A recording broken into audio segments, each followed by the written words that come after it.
नमस्कार दोस्तों, औसत की आज आपकी लास्ट क्लास है। तो अब इसमें हम तो आपको बहुत अच्छे से एक ट्रिक बताएंगे जिससे आप संख्याओं का औसत आसानी से निकालोगे।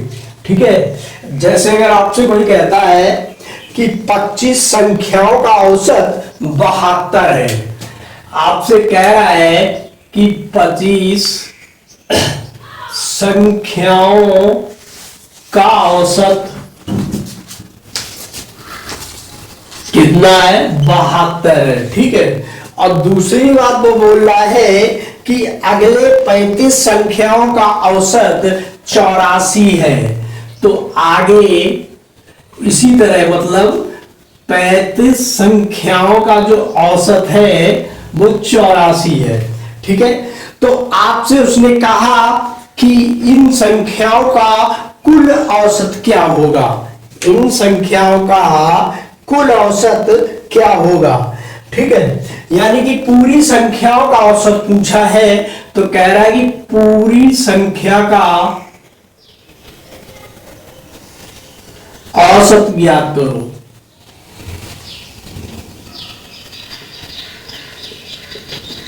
ठीक है, तो हम लोग क्या करेंगे जनरली, अगर 25 संख्याओं का औसत 72 है तो आपको बताया गया है कि 25 संख्याओं का आप पहले क्या निकाल लो, योग। ठीक, और फिर कह रहा है 35 संख्याओं का औसत, तो इसका योग क्या हो जाएगा?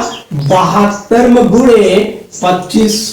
ठीक है, अगला क्या कहेगा कि 35 संख्याओं का योग निकालिए, और कितना हो गया?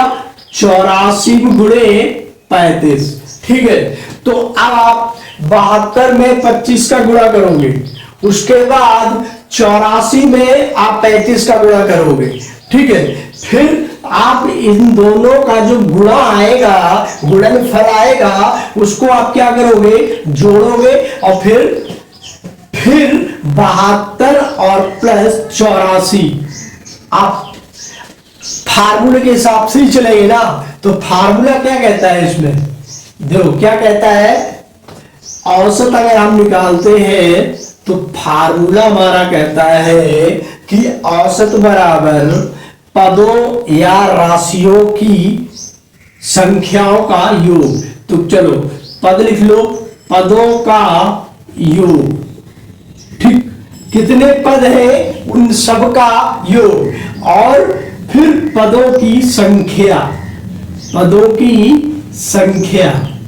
ठीक है, तो इसे आप पद लिख लो या राशि लिख लो, यही तो कहता है हमारा औसत। ठीक, तो यहां पे आप वही तो करोगे कि इन संख्याओं का जो योग है आपस में उनका तो गुणा करोगे, फिर दूसरा इन संख्याओं का योग, इन दोनों को जोड़ोगे, और उनका औसत कितना है? 72 है, और दूसरे का कितना है?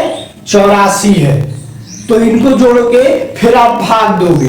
ठीक है, तो ये कैलकुलेशन आपको आसान नहीं है इतना। तो अब इसको हम कैसे निकालेंगे आप जरा ध्यान से देखो। ठीक है,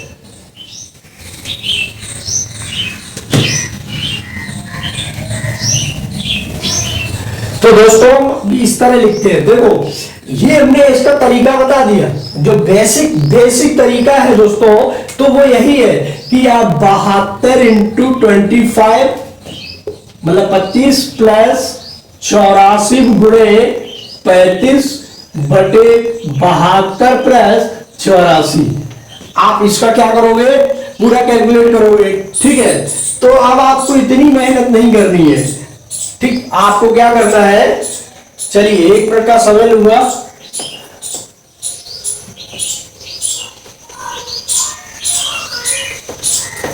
देखो आप इसे कैलकुलेट करेंगे, आंसर वही आएगा। ठीक है, अब आसान क्या है वो अब आपको बताते हैं। बेसिक तरीका तो मान लीजिए यही है।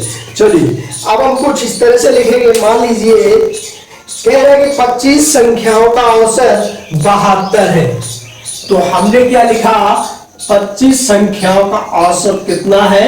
72 है। ठीक है, अब आगे कह रहा है कि 35 संख्याओं का औसत 84 हो। कितनी संख्याओं का दोस्तों?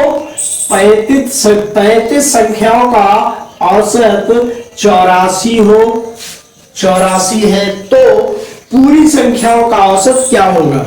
ठीक, अब क्या करो, देखो अगर आप किसी को अनुपात में लगा देते हैं, ठीक है, अनुपात में लगा देते हैं तो उसे आप काट सकते हैं, उसे क्या कर सकते हैं? काट सकते हैं। तो सबसे पहले ये क्या है, ये याद रखो, यहाँ पे हमने लिख दिया है ये हमारी संख्याएं हैं या संख्या है, ठीक है। तो 25 और 35 किस संख्याओं से कटेगा? जरा ध्यान से देखो, जब अनुपात में काटते तो एक ही संख्या दोनों चीजों को काटेगी, तभी काटा माना जाएगा। आपने कोई 3 से काट दिया, दूसरा 5 से काट रहे हो, ऐसा नहीं हो सकता, ठीक है। अगर वो 3 से कट रही है, मतलब 3 के गुणज से कट रही है, तो 3 के गुणज से ही कटेगी, ठीक है। तो इसे कितने 5 सत्ते 5 से काट रहे हैं, 55 25 और 5 सत्ते 35, कितना हो गया? 5:7 हो गया, ठीक है। इसे ध्यान से समझ लीजिए, वो आप जितना भी कठिन कैलकुलेशन होगा इस ट्रिक से आपको बिल्कुल आसान लगेगा, ठीक है। तो ये कितना हो गया?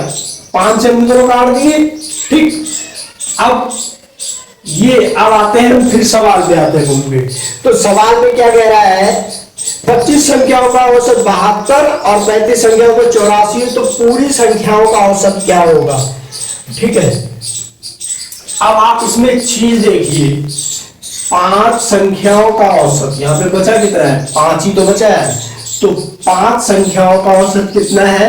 72 है, ठीक। अब इधर आप देखिए कि ये 7 संख्याओं का औसत जो है वो कितना है? 84 है, ठीक। अब 72 से 84 की तरफ जाइए। दोस्तों टाइम हम ले रहे हैं आपको बताने के लिए, ठीक है। तो जब आप सीख जाओगे तो आपको बहुत आसान लगेगा। तो 72 से 84 कितना ज्यादा है, आप ये देखो। तो 72 से 84 कितना ज्यादा है? 12 ज्यादा है। कितना है? +12, यानी कि 72 से 84 कितना ज्यादा है? 12 ज्यादा है, ठीक। ये बात समझ में आ गई। अब क्या करना है? अब हमें सबसे छोटा वाला औसत लेना है, जो एवरेज लेना है वो हमें लेना है सबसे छोटा वाला। तो यहाँ एक 72 है, दूसरा 84 है, तो सबसे छोटा यहाँ पे हमारा कितना हुआ? 72 हुआ। तो हमने 72 लिया, ये लिख लिया, ठीक। 72 यहाँ पे हमने लिख लिया, क्योंकि 72 वहां पे, एक बात याद रखना, जब आप इसे प्रैक्टिस में ले आओगे तो सबसे पहले यही काम करोगे कि सबसे छोटा वाला एवरेज। पहले क्या काम करना होगा? हमें इन संख्याओं को एवरेज में बना के काटना है, ठीक। फिर सबसे छोटा वाला एवरेज में रखना है। अब क्या करना है? तो अब ये देखिए कितना ज्यादा है? 84, ठीक। अब यहां पे देखिए ये 7 है, 7 कितना ज्यादा है? +12 है, और इधर कितना है? 5 है। कितना है यहाँ पे? इधर 5 है। तो आप ऊपर जोड़िए,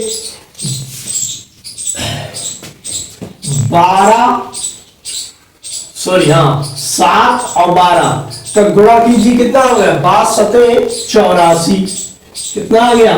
84 आ गया, ठीक। अब देखिए 5 और 7 कुल मिला के कितने होते हैं? 12 होते हैं। 5 और 7 क्या होते हैं? 12 होते हैं। तो 12 से क्या कर दीजिए आप? उसे डिवाइड कर दीजिए भाई साहब, ठीक।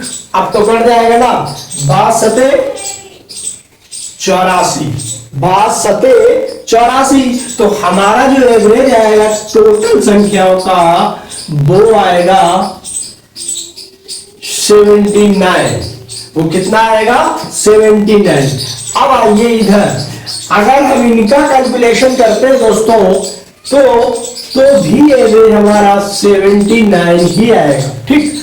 अब एक बार इस प्रोसेस को एक बार और समझ लीजिए, ठीक है। तो समझना क्या है,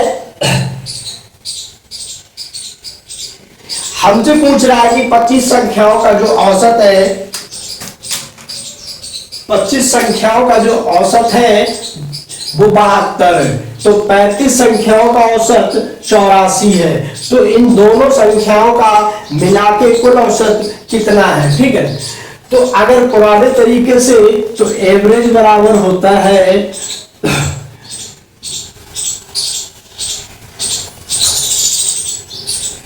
कुल संख्याओं का योग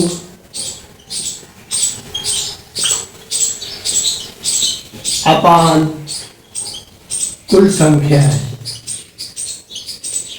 ठीक है। तो कुल संख्या के हिसाब से हम इस तरह से निकालेंगे, ठीक। हमने यहां पे क्या किया, हम ट्रिक पे आते हैं डायरेक्ट।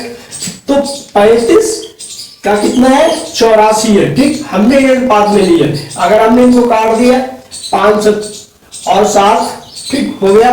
अब जब 5 का 72 है, 7 का 84 है, मैं बराबर करना। तो 72 से 84, सबसे पहले मैं क्या करना है दोस्तों, यहाँ पे छोटा वाला जो एवरेज है वो लिखना है। उसके बाद यहां से ये देखना है कि 72 से 84 या छोटी संख्या से बड़ी संख्या कितने ज्यादा है। तो कितनी ज्यादा है दोस्तों, 12 ज्यादा है, ठीक है।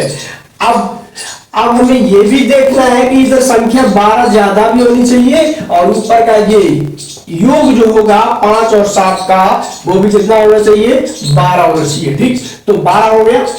अब इसका और इसका जो मल्टीप्लाई होगा, क्योंकि 7 का एवरेज कितना है, 12, यानी 12 ज्यादा है ना इधर से, तो 12 से 84। तो 84 कितने में ज्यादा है, 12 चीजों में ज्यादा है। किसमें ज्यादा है, 12 चीजों में। मतलब टोटल नंबर ऑफ जो 12 चीजें हैं उनमें कितने, 84, ठीक, 84 है। अब 7 जो है 7 में जो 12 है, तो 84 में कितना होगा, 62 84 हो गया, ठीक। तो यहां से ये तो कट जाएगा, 62 84 सिंपल है, और इसे जोड़ देंगे तो आपका क्या आ जाएगा, 79। तो इसी तरह एक छोटा सा क्वेश्चन और लेते हैं।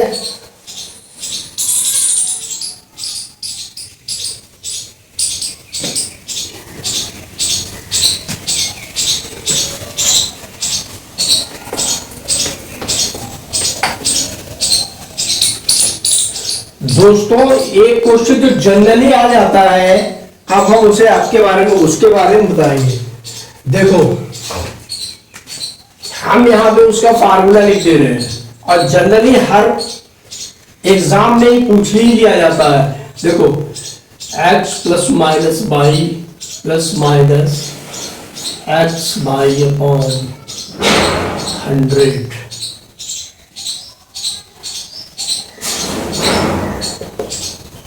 ठीक है।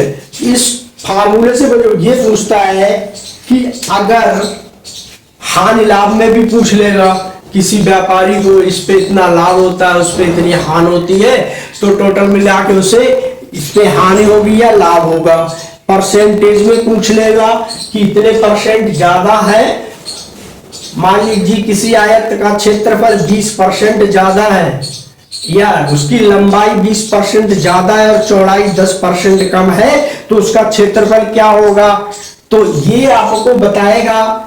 और ये प्लस माइनस का जो चक्कर है, इसमें क्या बताएगा दोस्त, कि जब आपका प्लस आएगा परसेंटेज में, जब आपका प्लस आएगा तो इसमें क्या लाभ होगा, लाभ हानि में, और वृद्धि होगी। पर प्लस का मतलब क्या होगा, वृद्धि होगी, और माइनस का मतलब अगर लाभ हानि में पूछ रहा है तो हानि, और इधर